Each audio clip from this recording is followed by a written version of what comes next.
Oaxaca, tierra ancestral de magia e historia, tierra de gente trabajadora, de cultura y tradición. Entre tus calles y monumentos podemos encontrar rincones maravillosos. Con tus festejos y celebraciones, todo el que te conoce sabe que eres la tierra de los mil colores, que con tus hermosos paisajes y gastronomía exquisita llegas a todos los corazones. Es un honor que en tus campos se coseche el manjar de los dioses.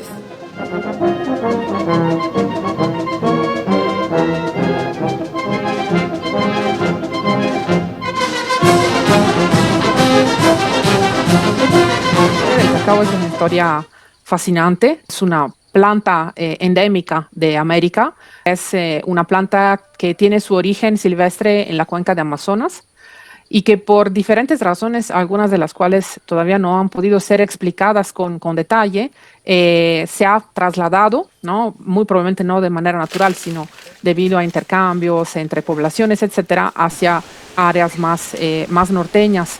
Yo creo que en términos de significado que tenga el cacao, tanto para Latinoamérica y en particular para el caso de México y en particular para el caso de Oaxaca, creo que el cacao forma parte integrante de la identidad de este país.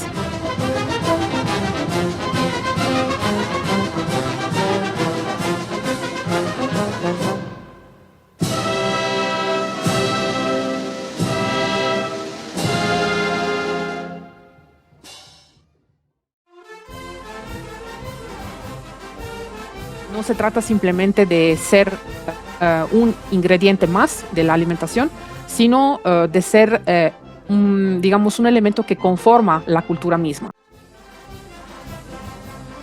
Es uno de esos ingredientes principales, ¿no? De esos alimentos que desde la época prehispánica se cultiva en México. Sabemos que las áreas donde más se daba con facilidad, y creo que aún hoy en día es así, son las áreas de Chiapas y de Tabasco, pero digamos que hoy en día, también pensando en personas que visitan México por primera vez, pues es indispensable, digamos, darle como recomendaciones a estas personas de visitar Oaxaca en este caso y de probar, obviamente, las variedades de chocolate que se consumen en Oaxaca, ¿no? Entonces, yo creo que esto es muy importante porque es parte de alguna manera de la identidad, de la tradición de este estado de México, precisamente por la gran variedad, ¿no? de formas en que se está preparando y porque no es realmente una tradición que viene de afuera. Sabemos que en Europa, por ejemplo, también llegó después, ¿no? la herencia del cultivo, de la preparación del cacao.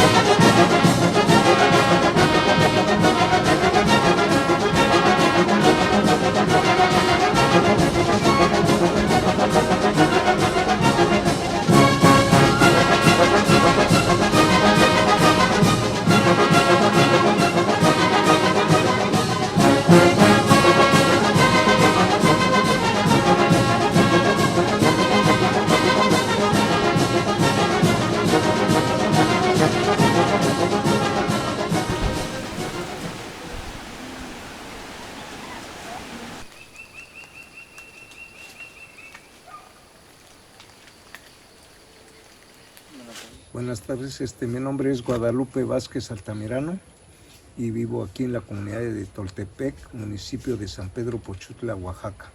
Yo soy agricultor y de las principales actividades que me dedico es a la siembra de cacao.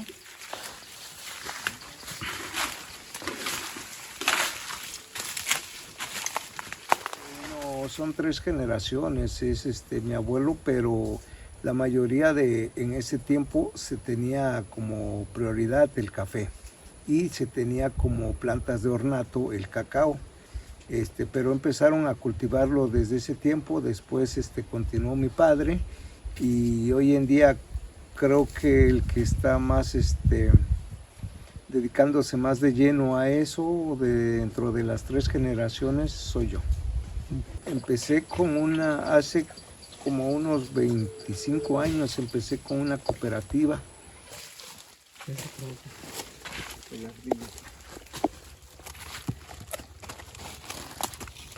Esta es una mazorca, yo las abro así para poder seleccionar mis semillas. Entonces, una vez que ya está abierto, yo lo divido en 3. Y en lo personal, yo los libros dicen que 6, quitando 6 de cada extremo, es suficiente lo demás que quede para la semilla. En mi caso, yo me conformo con 8, 10 semillas por mazorca, porque al final de cuentas son para mí. Y siento que tengo que seleccionar de lo mejor que tengo. El árbol siempre es el que de los que rinden más. Ahora voy a agarrar una como prueba aquí para ver el color.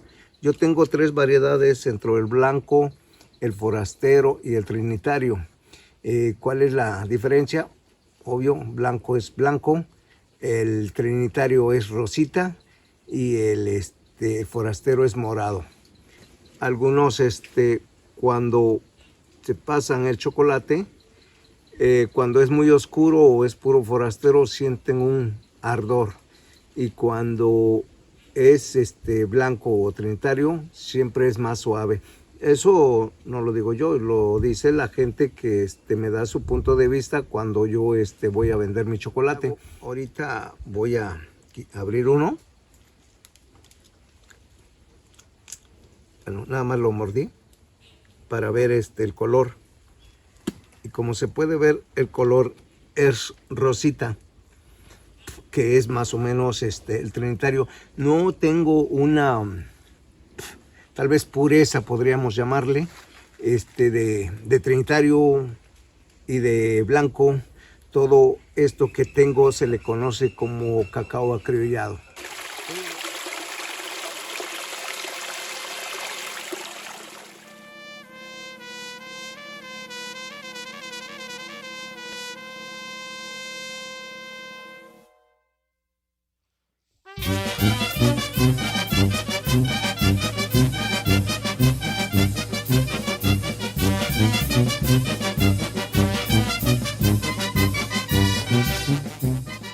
En el caso de Oaxaca y de todas las bebidas a base de cacao que se conocían en la época prehispánica y que hasta hoy en día se consumen, pues realmente casi podríamos decir que tomar chocolate es como tomar un trago de historia, ¿no? Para el caso de México y en específico de Oaxaca. Entonces, por eso creo que es un alimento que proporciona mucha identidad al caso oaxaqueño y también al caso mexicano.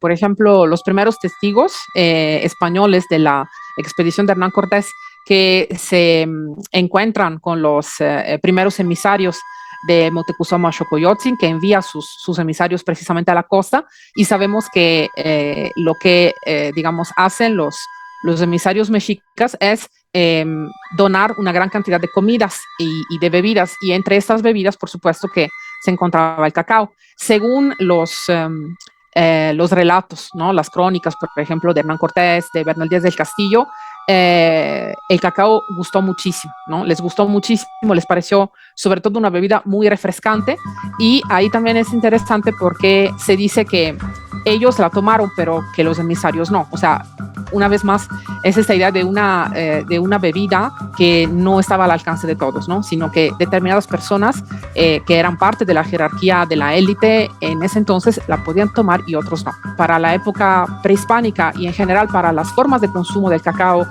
digamos, tradicionales, creo que eso va mucho más allá, ¿no?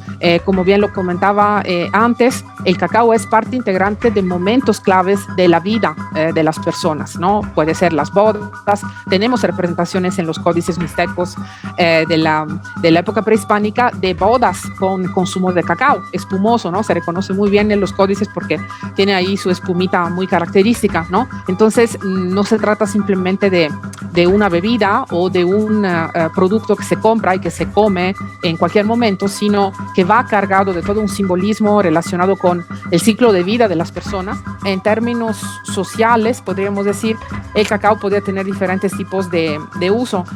Sabemos que, por ejemplo, en la época ya posclásica de los mexicas de la Triple Alianza, el cacao, cierto tipo de cacao, era utilizado también como moneda de intercambio. Si leemos las historias contadas en las crónicas del siglo XVI sobre el mito de Tolan, ¿no? La mítica capital de los toltecas de Quetzalcóatl, la ciudad se describe como una ciudad de riqueza y de abundancia, ¿no? Así como una ciudad que tenía todo, ¿no? Entonces, en esta descripción así muy, muy interesante, dicen que crecían árboles de cacao de diferentes colores, ¿no? Había una riqueza, digamos, en términos de abundancia, de fertilidad. En términos de área maya, por ejemplo, sabemos que el cacao era uno de los alimentos resguardados en la famosa montaña de los mantenimientos, que es una montaña que aparece en muchos mitos antiguos, ¿no? Y en este caso, quien lo relata, pues son los quichés, ¿no? de Guatemala, precisamente dándonos a entender que el cacao, junto con el maíz, junto con los otros alimentos, pues era parte de las riquezas de esta montaña sagrada que en algún momento es abierta, ¿no? Golpeada con rayos, en fin, depende de las versiones, y es así que todos los mantenimientos van a salir de la montaña y van a poder estar a disposición, digamos, obviamente del ser humano. Lo que se ha podido ver en la iconografía, por ejemplo, es que muchas veces las mazorcas de cacao son atributos del dios del maíz. O sea, el dios del maíz maya muchas veces está representado rodeado de mazorcas de cacao, como si hubiera ahí una relación, una vez más, entre maíz y cacao, ¿no?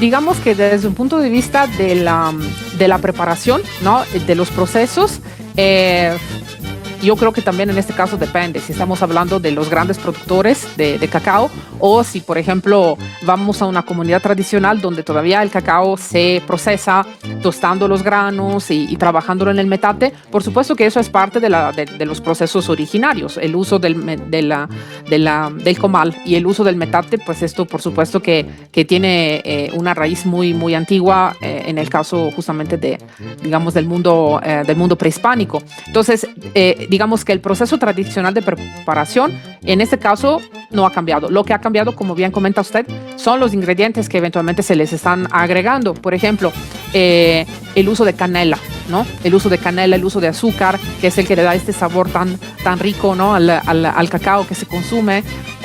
Pues, por supuesto que son ingredientes que son resultado del contacto con los españoles, ¿no? Toda esta llegada de las especias, ¿no? Que antes digamos en Mesoamérica no se conocían, pero que eran sustituidas por otros elementos, ¿no? Por ejemplo, antes se podía preparar chocolate endulzado con miel, obviamente en lugar de azúcar. Se usaban diferentes tipos de flores que hoy en día también se siguen utilizando en diferentes áreas de México. En términos de utensilios, pues obviamente sabemos que se va incorporando el uso del molinillo, ¿no? Para hacer espuma. No ha desaparecido completamente la técnica tradicional, que es la de vertir, digamos, el contenido, ¿no? De la bebida de cacao de un vaso a otro, de una olla a otra. Eso lo encontramos incluso en las vasijas mayas del periodo clásico, ¿no? Representaciones de mujeres que están preparando cacao de esta forma. No sé si ha desaparecido por completo, pero claro, el uso del molinillo pues vino a ser algo quizá más práctico, ¿no? Para hacer espuma. Y es algo que también, digamos, todavía quizá pueda ser considerado como parte de esa preparación tradicional, ¿no? Esta idea de agregarle componentes que sirven para darle también un aspecto más, no sé, que pueda antojar más, ¿no? Como puede ser la misma manteca, etcétera. Pues esto ya es parte de un proceso mucho más reciente, podríamos decir, ¿no? Y que nos da un poco como resultado, pues el chocolate que conocemos hoy en día, ¿no?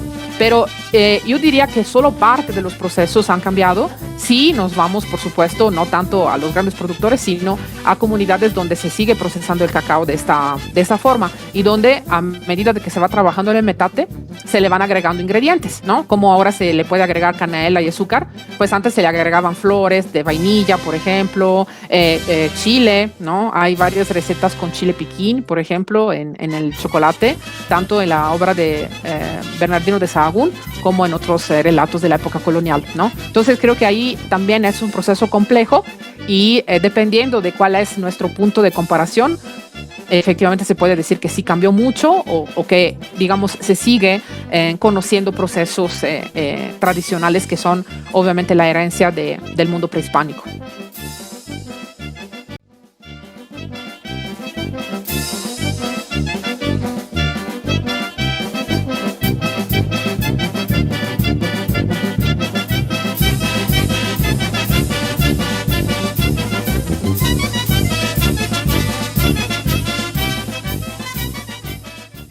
Mi nombre es Eduardo Barrita Martínez y soy originario de aquí, de la comunidad de Cimatlán, Oaxaca.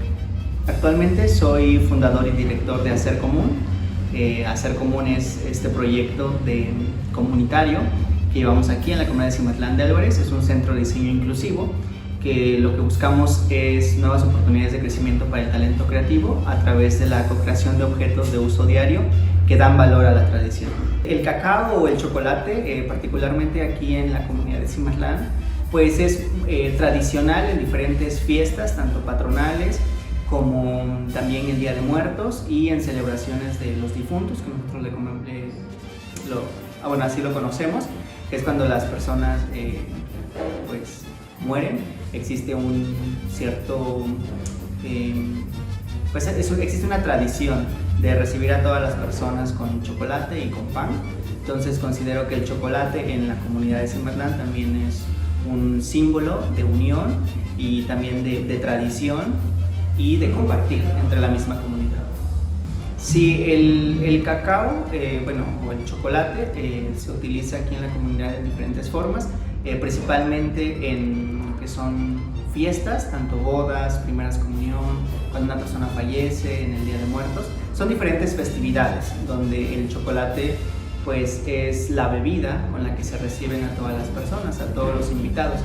Aquí en Cimatlán no hay chocolate en sí, no hay siembra de cacao, pero sí llegan muchos granos de cacao del Soconusco, Chiapas, por ejemplo, y aquí en los molinos es donde se realiza el chocolate y bueno, ya se vende a la comunidad lo compra para sus diferentes fiestas.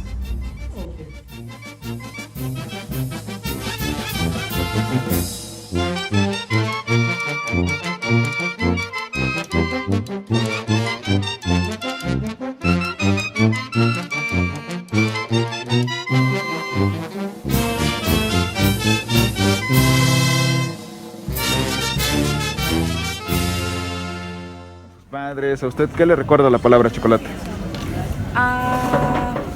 Pues quizás sí un aspecto como más familiar. Siempre se ha tenido como en mente de que igual y tomar una bebida de chocolate la puedes compartir con tus seres queridos, ¿no? Tu familia.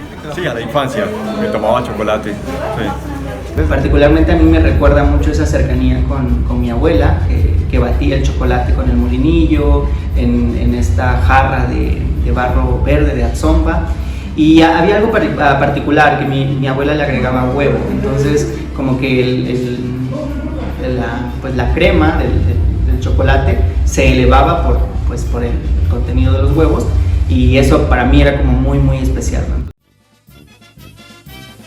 Aunque venga de muchos lugares, mi corazón le pertenece a Oaxaca, pues es bien sabido que el oaxaqueño es hospitalario por naturaleza y me ha alojado muy dentro de su ser, haciéndome partícipe de los momentos más importantes, desde el nacimiento de un nuevo ser, celebraciones de cumpleaños, la unión entre dos almas que se aman, hasta la despedida de un ser querido. En Oaxaca me siento libre, me siento auténtico, puedo transformarme de infinitas maneras y siempre gustaré a sus paladares. Espero seguir formando parte de sus tradiciones, dar alegría y consuelo al que me quiere, para seguir en el corazón de la tierra en la que Dios nunca muere.